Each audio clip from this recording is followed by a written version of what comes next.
Welcome to The Web and the World, a podcast and newsletter exploring how the internet is changing culture, economics, politics, and more around the globe. I'm your host, Ted McCarthy. This is an occasional podcast run in affiliation with the Substack newsletter by the same name. You can check us out at webandworld.substack.com. And the podcast is available wherever you find podcasts, Spotify, and even YouTube, even though it's only audio, Apple Podcasts, everything like that. So please check us out there. As a gentle reminder, please rate and subscribe and recommend. Growth is the hardest thing. So the more ratings, reviews, subscriptions, shares, everything we can get, it really helps. So newsletters come out every Thursday, and podcasts like this one, this is only our second. So thank you for joining. Once in a while, we'll have an interview with someone who's doing something really interesting at the intersection of the internet and global culture. So that said, I'm delighted to have today an artist. He grew up in Damascus, Syria. He now lives in Amsterdam. He's been in Holland for, I think, the last 8 years. His name is Giath Taha. I'll include a lot of links in the show notes to his work and his biography. I was in Amsterdam about 2 years ago at this lovely museum called Foam, kind of like modern art, photography, very small, strong recommend. And I saw his piece called Becoming a Ghost. And it's basically an installation that showed him going through this video game that's very common in the Middle East called PUBG and meeting up with his brother. And it brings up a lot of ideas around what is the real world, what is the digital world, a lot of stuff about the metaverse, even though that shift seems to have passed within the tech world since COVID. But I'm delighted to have him on. He's a really amazing person. We had a great chat before this, and I hope you really enjoy the conversation. One thing I think is interesting, what reminded me to reach out to Giath, even though I'd seen his art a couple of years ago, was that I recently read the book Overstory by Richard Powers. It won the Pulitzer, I think, in 2018. He describes, there's a character in the book named Nile Mehta, who, this is a bit of a spoiler, I apologize. Close your ears for about 20 seconds if you don't want to hear this. So it's about this guy, Nile Mehta, who's an Indian entrepreneur, grows up in California, builds this giant digital world, very much like this game PUBG. And in it, he meets with his father. Well, they're both unable to actually physically travel to meet each other. And they have this really touching moment in the book where they're able to kind of talk and connect in the digital world. And it reminded me a lot of what we're going to talk about with Giath's experience in becoming a ghost with his own brother. In a minute, we're going to bring on Giath Taha, as I mentioned. He studied photography and applied arts at the Walid Izad Institute in Damascus and literature at the University of Damascus, Syria. He later graduated with an MA from Royal Academy of Arts in The Hague in 2021 and received the MA Artistic Research Department Award, as well as the Royal Academy Master Award for Becoming a Ghost, which, the piece I just mentioned, we're going to talk about today. He's also a new dad, so I really appreciate him making the time to talk to us and excited to bring him on. So without further ado, here's Giath. Welcome, Giath. Thank you for coming. It's great to have you. How is Amsterdam? Yes, it's good. The weather today was actually a bit warm, like 24 degrees. And 44? 24, oh, yeah. 24. I think you said 44. I was like, that's in Celsius. That's way too much. That is way too much. Pretty good, a little warm. I mean, the US has been catastrophically hot, so I'm glad if it's not that, then that's good. No, I don't think we'll have even like a tough summer. It's quite rainy every now and then, and we had some thunderstorms. So, and actually, it's typical Dutch to talk about weather before we start talking about anything. Oh, else. Cool! I'm happy. Yeah. I was going to say another reason for me to want to move to Amsterdam because it's cooler weather. I love Amsterdam. Yeah, so that's where you are now. How long have you been there? You told me before, but. Well, it's been, I think, like around 9 years since I based in Utrecht for 5 years and now in Amsterdam the last 3 years, or like 6 in Utrecht, I would say, and the 3 in Amsterdam, something like this.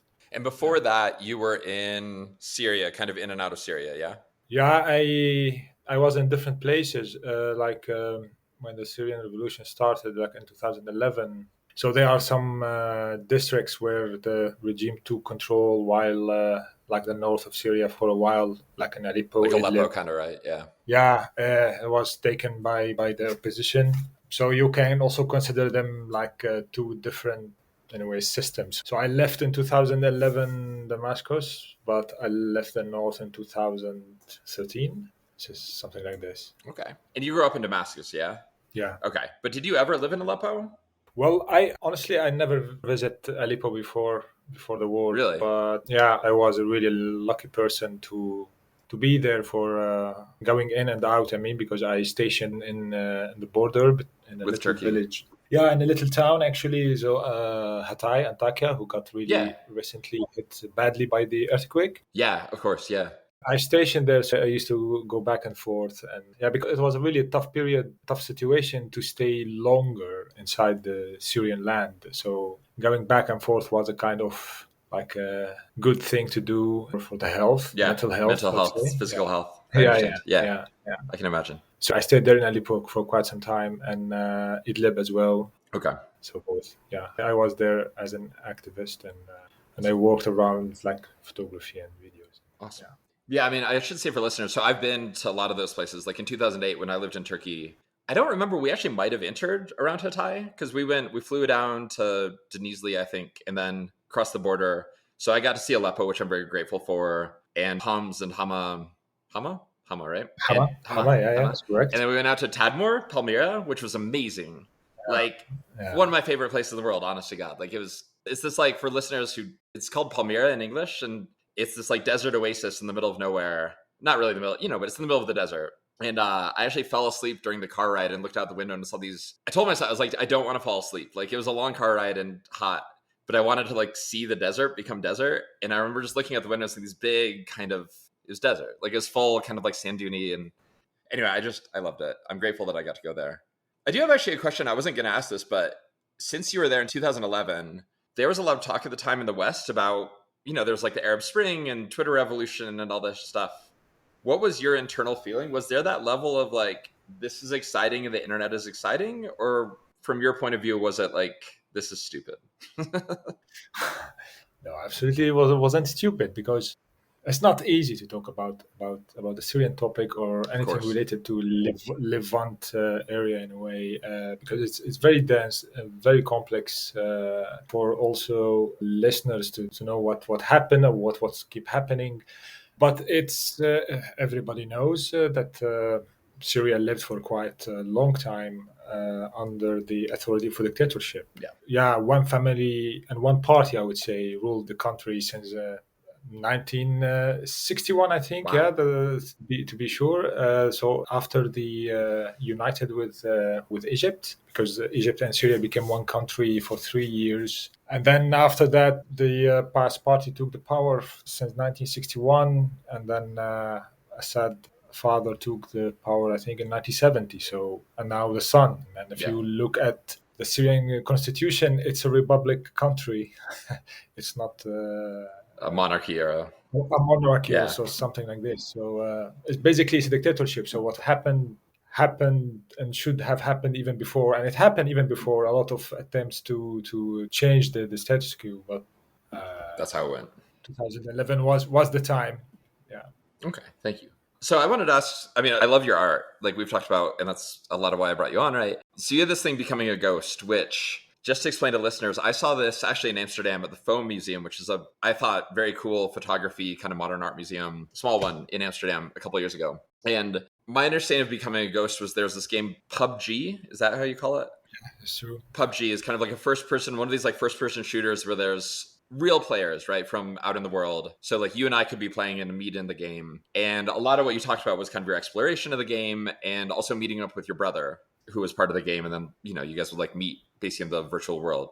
Can you maybe just talk about this idea that you were trying to do a sort of field research with the game? Like you were trying to just kind of explore on your own some? I'd love if you could talk about like what made you want to do that and like why did you think to do this project and what led to it? For me, like if I would start from the idea of the usage of a video game as an aesthetics or as an artistic platform, I actually started as a kind of a case study when PUBG became super famous in the Middle East in general. To be precise, I think it's around 2018 or 2017 at that time. The game boomed quite, it became really big in the Middle East. And somehow a lot of actual complexities that's happening on the ground, whether war, whether political conflicts shifted to be in the game. Really? And that was a kind of super interesting for me. Plus, I mean, like a shooting video game, basically it's a war game. So it's a war. It's Okay. a war with its regulation, its manifestation, and that in a way provoked the question: what is virtual and what is actual, or where is the thin line between virtuality and actuality? Sure. And that started from that point. When you say the conflicts, I mean, I think you mentioned that you would hear like Israeli people in the game. Would those kinds of conflicts play out in the game where did people end up switching sides? I mean, were there ever like people speaking Hebrew playing with people speaking Arabic on the same team? Or was it, for instance, or I mean, you could choose any other conflict.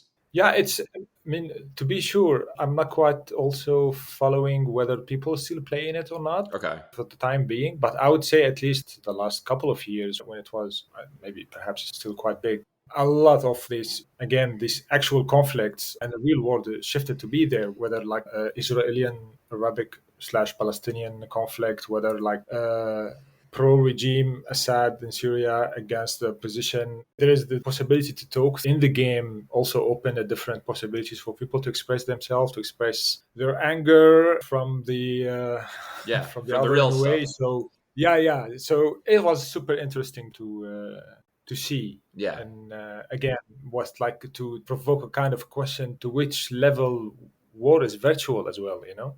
Did you ever see things that surprised you? I mean, were there ever like pro-Assad people chatting with revolutionary type people and being like, "Oh, I have no idea what they would say." Yeah, I can't even give you an yeah, example. these. Well, for me, I'm not a gamer. Okay. This is good to start with Okay. this way. I mean, I'm not And really there, yeah. So we're both coming in as yeah, outsiders on this, yeah. yeah. No, I'm not a gamer. As I said, it was super interesting for me to Learn about see. this or study it, kind of.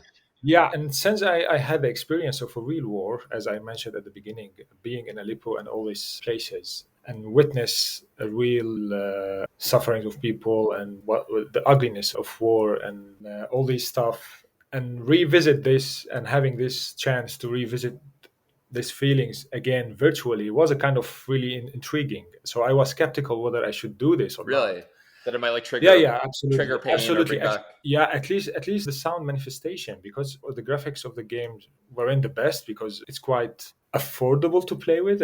Anyone has a phone, like smartphone, And it can works on poor really log networks, in kind of, and right? play. Like it's like a low Yeah, bandwidth, yeah, yeah, relatively. exactly. So you don't need, and this is also one of the reasons why it became super popular. So the accessibility of playing the game was quite famous, and this is why also the game itself became super famous. But although, as I mentioned, it was like a kind of cheap graphics, the sound manifestation were very intriguing, Interesting. and all of them based on Like real real sounds. real weapons. Yeah. Wow. So it was intriguing. Intriguing. And as I mentioned, I wasn't a gamer, so when I started the game, I was starting discovering the game. It was a kind of research, and for me, it was like I decided to put my body in research, which mean here my virtual body in Yeah, in of the course. game. And the first thing I decide to do in a war or a shooting game is not to carry a weapon. So Mm, as a kind of resistance to the whole platform. I like that. I love that. Yeah. Probably made you really die a lot in the game, I would imagine. Yeah, absolutely. Yes. Sometimes every Seconds. yeah, 5 seconds. Did people ever not shoot you because they're like, "Oh, I see he doesn't have a gun. Why doesn't he have a gun?" And they would talk to you and be like, "Oh, okay." Well, it's interesting. This is a very interesting question.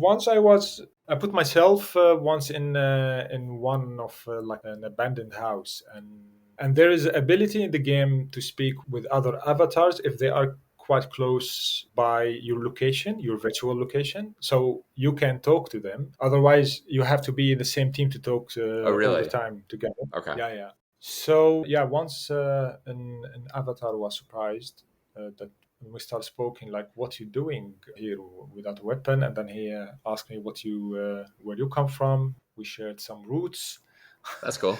and he was very surprised. And the last thing that he offered me with, he was super generous of throwing also a weapon to defend myself. You Really? know? He's like, "Here, take a Yeah, gun." yeah, yeah. That's nice. And can you tell me? So I understand you like found out that your brother was also playing the game. He was still in Damascus. Can you tell me about like what that was like to talk to him? I mean, you said in an interview with Foam that I read, you said being in a Zoom call and playing a game with someone is totally different. Can you maybe talk about just that kind of feeling? Like in the exhibit I saw, there's a part where you guys were on the beach and kind of talking and swimming. I thought that was really nice. Yeah, I can actually. There's something very important I was thinking about, which meant it's a very good question, and I think I can relate this to something I wrote here on the side. I want to quote someone. You did homework. Amazing.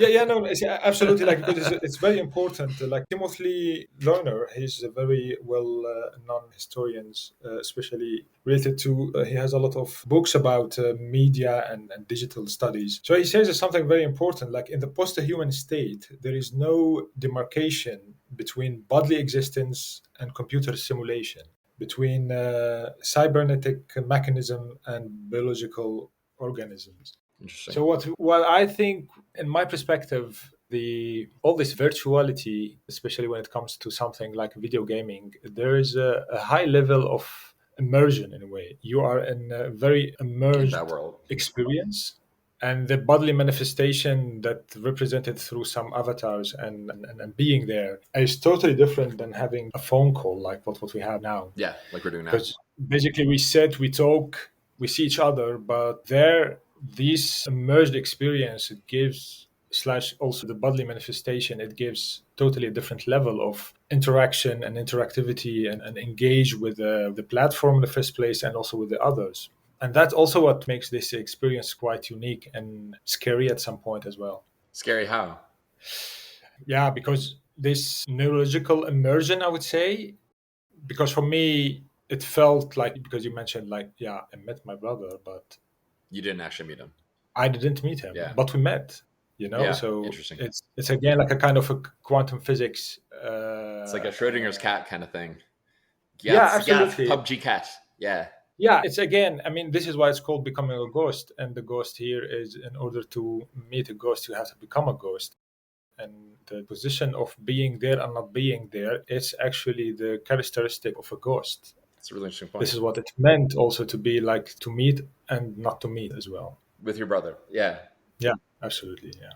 Had you guys seen each other ever in person since you left Syria? Oh no, until now, no. You still haven't? No, 2011. Yeah, that was Wow. the last time. Yeah, yeah. So I could imagine, seeing an interaction with that if it was someone I was close to, and the way you said, right, like meeting yet not meeting. Once that ended, say, that game session ended, you said bye to your brother, whatever. When that ended, like, how did you feel? Was it like a good feeling, or was it like a bittersweet feeling? Like, I could imagine it would be complicated, maybe. Of like, I just saw my brother, Yeah. but I didn't see him, and maybe I want to see him, but I can't see him, and I mean, or maybe you don't want to see him. I don't know. well, I don't know. no, no. I mean, it's definitely, again, it's very strange experience. It gave the mind in a way. This is good to express it in this way. I mean, you have every human being is like a kind of consist of this duality of a body mind, mind body in a way, and having this experience, your mind is fully conscious about every little aspect of this event, Yeah, although it was digital. sure. But it was really difficult to hide the feelings of brotherhood in a way, and what the diaspora means and what it means to meet after a certain time. Yeah. Because I remember I had a talk with my brother before we met, and I said like, "Hey, we are going to meet. Are you okay with it?" Really? And yeah, yeah. He said, "Yeah, I played the game quite a lot." And the moment when we You were actually kind of met. running to each other in the video, I don't know if you still remember. The first thing that he said, like, I'm hearing my heartbeat, so it's That's totally really nice. different. His own Yeah, heartbeat, yeah, he means. He was hearing his. Yeah, yeah, Yeah, I yeah, see. yeah, Interesting. Yeah, that would be. I mean, that would be. It's wild. I mean, the thing that really touched me when I saw I mentioned the part where you guys were swimming, and like it just, what it was in the video, it looked like a video of two brothers swimming. Like that's how it felt. Like it was in a video. Like to me, watching it, I was like, oh, this. It just seemed very sweet. Like the way that you guys, or it seemed very real. I guess. Like on the point of this conversation, right? Like it struck me as a very real interaction in a way that, it's virtual swimming, it's virtual bodies, it's virtual life, but the way you guys seem to interact in that, it just seemed, watching it as someone who knew nothing about you guys, it struck me as very much like a real, very believable brotherly interaction. Yeah, this is what also like related to your question before, like how it felt. Well, it felt real, like, Interesting. and how it feels to meet someone who didn't meet in 10 years. I mean, you will sit and you will talk and you will have the chance to use your time as much as you can, and before you got shot, of course, because Yeah, of course. 'Cause eventually everyone's- yeah, it's a war situation. Yeah. So it felt real, and I think every people who will meet beloved ones will do the same, whether virtually or actually. Like. Yeah. I was actually curious. So when you said that, in a way, the game feels real, I was really curious when you said, you're kind of nervous about it because it is a war game and you'd experienced war. Did you find it, say, this experience of going in and hearing gun sounds and dying in a virtual space, like, was that cathartic, or did you find it challenging, or did it do nothing for you? Like, how did that impact, I guess, your own view of your own experience in Syria? Yeah, as I mentioned, it's quite intriguing the sound manifestation again is super real in the game. And I started entering the game at the beginning, like it took around 2 months. As I mentioned, like it was a kind of a research field. I used to go almost every day without weapon, just running around and making screenshots to the landscape of the game. Mm-hmm. Until the moment when I knew also that my brother plays the game, and then I stopped everything and we met. Actually, the whole thing that you saw, the whole video that developed becoming a ghost was made actually the only 20 minutes that we met, because after that I stopped going to the game as well. Oh, really? That was like the end of. Yeah. Okay. And that probably will answer also the question that you said whether it was intriguing or not. Absolutely yes. I guess I mean for you though, like did it? You said when you came into the game, you were kind of nervous because maybe of like this idea of like reliving some of your experience in Syria through the war. And I guess I'm curious, like, did that happen? Like, was it cathartic? Like, was it helpful, or was it like how did you feel? I guess going around doing that research, was it challenging, or was it intriguing, or cathartic, like helpful? It's good to explain it in a way of, there is a philosophical idea I always prefer to when I talk about becoming a ghost, which is called the pharmacon. I mean, pharmacon in dictionary, the meaning of the word Sorry, has Pharmacon? double meanings. Pharmacon, yeah. It's I think it's originally it's Greek, and it developed linguistically by Jacques Derrida. When I Yeah. explained the word, how Jacques Derrida explained it, like the European traditional philosophy, in a way, tend to distinguish speaking than writing. Okay. And what Derrida challenged this idea by like emphasizing on there is no difference between speaking and writing, and there is no superiority or there is no hierarchy. Okay. And it applies exactly on the other meaning of the pharmacon, which means the poison and the remedy. So going back to the idea of the I see. game, how the game was for me, it was super poisony, Okay. but Poisoning. also it gave me the chance to revisit my past, Sure. to revisit digitally the war, and try to change something that I didn't got the chance to do before. Sure. And eventually it developed to be meeting a beloved one, for Okay. example. And I think the best way to finish this duality of like whether it gave me the chance or whether it was a poisony experience or was a helpful experience to be there. There is a work of also a famous filmmaker, Harun Farouki. Harun Okay. Farouki uses the game in his, I think it's called Serious Games. He shows in his video like two channels the usage of video game in the American army, where the soldiers are getting trained on a certain tactics and Okay. techniques. At the same time, the usage of a video game for post-traumatic experiences of ex-soldiers who were already in Really? Iraq. It's kind of Yeah, the yeah. same idea. It's like training up or training down in Yeah, a way. Or getting over. Yeah. exactly. So how it felt in a way both. Yeah. Yeah. I mean, there's this idea of like exposure therapy for, I mean, I don't know. I always think of this, I don't even know if this is true, but this idea of like, if you're afraid of snakes, someone puts you in a room full of snakes and it's different, obviously, but No, it sounds absolutely. like you're putting No. yourself in a virtual room full of snakes to Yeah. overcome and think through. But I can see that, like, even maybe a sense of closure of like you said, processing. Like, I could imagine the virtual space being maybe feeling like a safe space to kind of rethink a lot of these things that you've gone through. I think it depends on the experience. I mean, in my case, or I would say in the work, and that was very obvious, there was a kind of stealing the moments that we got the chance finally to meet and raising these feelings of brotherhood and missing and diaspora, and it became supernatural. It became super organic. This is why it lended to talk about complex things, and this is how, or at some point, to go to the virtual sea and swim there, and yeah. You told me before about this. I really love this kind of airplane story. So with PUBG, I guess like every time you die, right, you're kind of reborn on an airplane and then you jump out and parachute down to the world, I think. Yeah. And you were telling me you were on there once and there was like someone had a TV on. Trump was giving a speech, I think. Actually, it's a good story to mention, perhaps, and why I became super interested in these games as a research field. My very first visit of the game, as what you mentioned, like this gathering of 100 players, the voice channel basically it's open for all people to speak, and you hear a lot of people just saying, "La, if you want to meet me on that spot, who's the man who's going to meet me here?"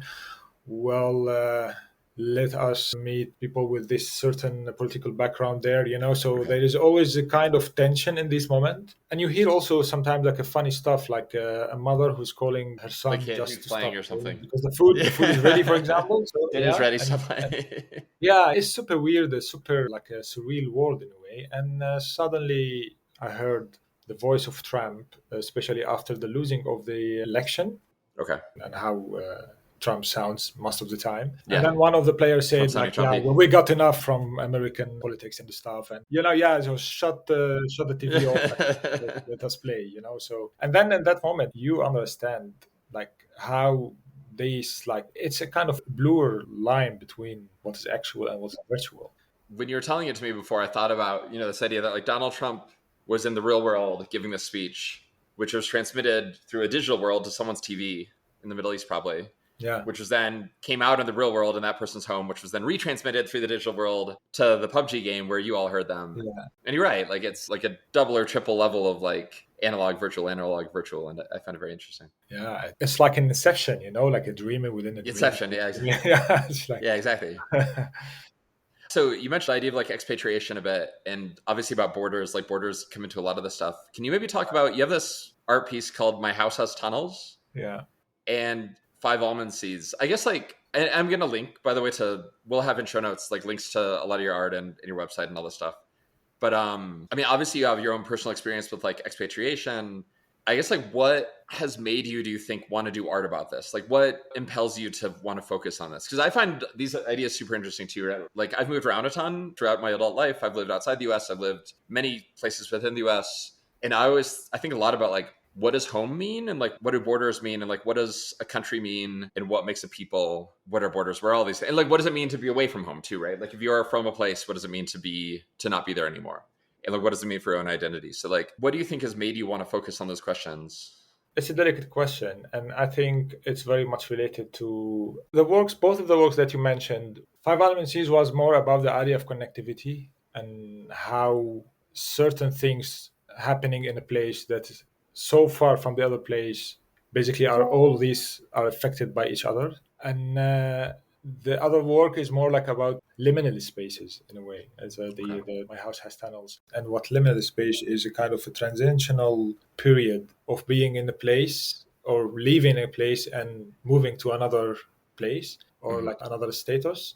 There is this ambiguity in a certain position that you can't leave the past, or at least like your mind is in the past and your body is in a different place. And the idea of My House Has Tunnels actually was the first house that I lived in, and looking at certain furniture in the house and being far from where I originally grew up, especially if the places that you come from most of the time are complex places in a certain situation, you start looking subconsciously and even consciously to certain object in the house that compensate this need or give this ambiguous status a kind of like a spot to land or to belong. So the tunnels for me were actually in my mind in a way and give me the chance to cross all these borders.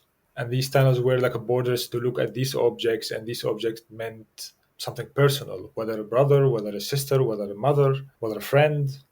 I wanted to ask too, you have this on your website also, this piece, Homage to Aleppo. Yeah. And I really love these beautiful, I would say like beautiful photographs of soldiers, right? Like it seems like people fighting who are active in fighting. And what I loved about it, I mean, this is just from your website. It says Homage to Aleppo is a literary photography work based on George Orwell's book, Homage to Catalonia. In his memoir, Orwell characterizes the revolutionary mechanisms that were very common among the Spanish Civil War at the beginning of the 20th century. So you have, I mean, what it looks like on your page is that there's these photographs of these Syrian soldiers involved in, the Syrian Civil War, overlaid with what look like passages from Orwell's book. Am I getting that right? Yeah, in a way, they are, I would say the photos were made in the period of between 2011 and 2013, where the Syrian revolution went to a different stage and became more militant. Yeah. Or at least all the rebels were forced to carry weapons. So they are not really involved in a civil war. Well, we're more like driven by the idea of a freedom and what a freedom means. Okay. And this is why it started. The whole idea was started when I read the book of George Orwell, Homage to Catalonia, and for a lot of people who don't know that George Orwell fought in the Spanish Civil War and he was a voluntary there. Really? Yeah, and he got shot in his throat, and this is why he got Wow. also his throaty voice. And when I read the Really? book, yeah, and when I read the His throaty book, voice. yeah, I mean, when I read the book, I was so surprised that actually he was explaining what was happening in Aleppo more than what was happening Really? in the Spanish Civil War. Interesting. And to create a kind of language or familiar language that everybody understands, because I always got these questions like what's happening in Syria or what's happening in Palestine, what's happening in the region, Sure. for example. Well, I would say no matter how much I will tell you, you will not understand because you live a different situation and a different circumstances. But what I think could pave the way to everybody to understand is creating a kind of a visual language that immediate everyone, you know. And George Orwell, for example, in this example, is very well-known writers in the West, I would call it, or the global West. Yeah. But nobody knows what's happening in Syria. So combining these both world together and create my own Interesting. story to let Orwell tell what's happening in Aleppo, I like that that. was, I think, the spark that at some point it worked out. And also it showed, as I said, like if you read the website, you see every photo, there is a kind of description underneath that's taken from Orwell's book. It's like history repeats itself always, and no matter what age and no matter what the spot is. I mean, we as a human beings keep doing the same mistakes, the same things, the same, yeah. I mean, that's exactly what it looked like. I recommend, again, I'll link to these. Like, I really recommend everyone look at it because it is stark to see these photos that you took about 10 years ago overlaid. I don't actually remember when the Spanish Civil War was. When was that? Like the 40s? It was between the two wars, actually, 2036 to 2039, I think. Okay. That's 3 So years. almost 100 years ago, like 90 years ago. Yeah. And it's just, it's wild to see. That's why I asked if I got that right. Because I mean, reading the captions on the photos, it looks like they could be about the photos, you know? Yeah, I And mean, it's, yeah. I think it's very interesting now to mention these, to understand, or how to make a relationship between the other and the familiar other, or like between we and them, you know, like always these binaries between these two worlds in a way. Us and them. And I will put an exception, the Palestinian issue, because I think everybody should know by now what's happening because it's super clear. It's been the last apartheid states and last settler colonial states. But in a situation like I would say a bit more vague, like the Syrian issue, the relationship is good to mention, like the work of becoming a ghost and like homage to Aleppo. Like what I try to do is create a language that everybody can understand, despite the location, despite where you come from, you know. Like in the case of George Orwell, like a lot of people respect what George Orwell wrote. Of course. And in the case of video gaming, everybody knows what video gaming is. But you can interpret this as a war, you can interpret this as a meeting, you can interpret this as a video game as well. And one of the things that's good, really important to mention, because I got a lot of question when I showed the work. I got some question why, for example, I was peaceful and why my brother was carrying a gun. So it was like a kind of a strange reaction, like, and people tend to forget, well, it's a video game, guys, so don't it's designed to like, it was weird that you didn't have a gun. Yeah Yeah. But this means also it was, or the aesthetics or the visual language was powerful in a way that people forgot in a way what that was a video gaming. And this is also applies on the other example of like Orwell. Like, I mean, you can, for a bit, you might forget that it's, or you might see these photos of the Syrian rebels in Aleppo as like Spanish fighters. Yeah. I think it's great. I really liked it. So just to wrap up, I know you're a relatively new father, so congratulations. Thank you. I know that's keeping you busy. Are you working on anything now or anything you're excited to work on? Or I'm curious, like what other kind of ideas you're excited to explore in art and the stuff you do? Well, I'm honestly in the situation right now is really super difficult to be focused on one specific topics. Sure.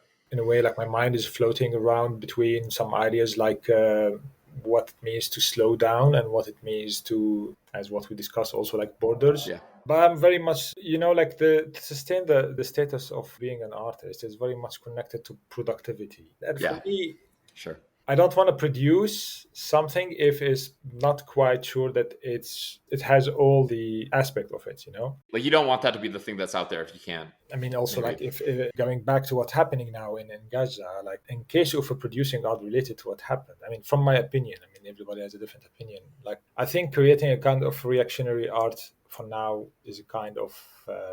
All this also very much connected to the student movement, for example, that happened in the Sure. United States. In the US. And Yeah. it shifted to be in many places, like here in Holland. I'm very interested in the idea of protesting and marching.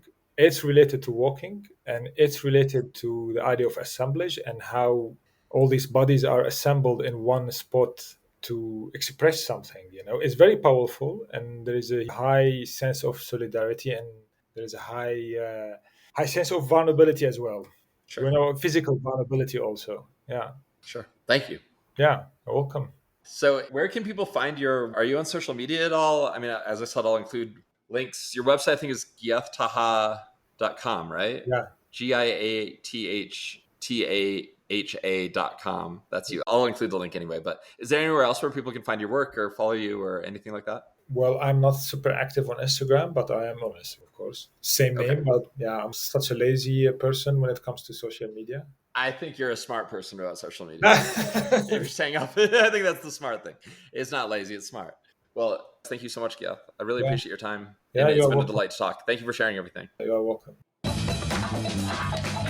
Well, that's it. Thank you, everyone. Thank you so much, Giath, for joining us. As I said, he's a busy new dad. He's an amazing artist. I really appreciate our conversation. So thank you. Again, it really helps us grow. If you enjoyed this, please rate, review, subscribe, share, share it with friends and lovers if you enjoyed it, share with enemies if you hated it. If you subscribe, you'll have a newsletter coming in your inbox every Thursday and sometimes a podcast like this. So thank you so much. And that's it. See you around next time. Thanks, guys.